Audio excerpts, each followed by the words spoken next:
Well, good morning. I had the pleasure to moderate a session on the effects of aseasonal lamb production. Around 85% of lambs in the U.S. are born in the first 5 months of the year. Yet there's a fairly consistent demand for lamb year-round. So how the industry um, currently distributes lambs throughout the year, and also some opportunities to maybe improve the way that we get lambs to market at the right time so that we have fresh product for the consumer year round.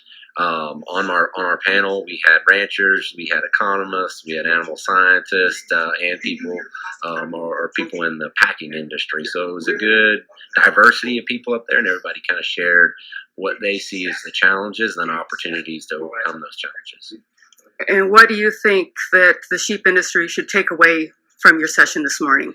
Well, the first thing is people think of aseasonal production that I got to change the lamb in the fall, and that's not always the case. We can make slight changes as to how we get animals to fit throughout the system, and so yes, aseasonal lambing can help out, but there's just kind of slight changes that we need so that we can provide those lambs in the summer when they're needed, and for the traditional industry, and in the winter for the non-traditional industry, because that's when we have the shortcomings in supply. So that's the big thing. We also reinforce that there's a white paper at lambresourcecenter.com. So if you really want to get into the details of this, that white paper will help you understand all of the complexity to aseasonal lamb production.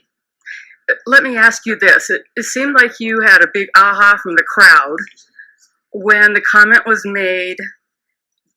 You don't necessarily have to change everything about your operation and to really think about when you can harvest effectively. Is that true? Yeah, very much so. It's all about time of harvest, not time of lambing.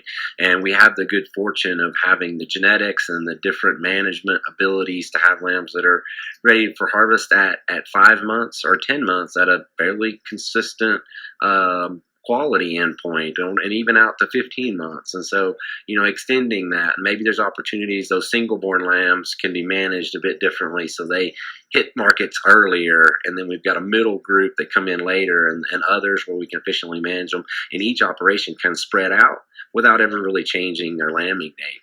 Another aha moment is the people that are best suited for aseasonal lambing in the fall often end up producing lamb when there's a glut. Because their lambs get to market point in 6 months as opposed to 12 months when the others are lamb late. So it's important that you do your homework before you start looking at making changes.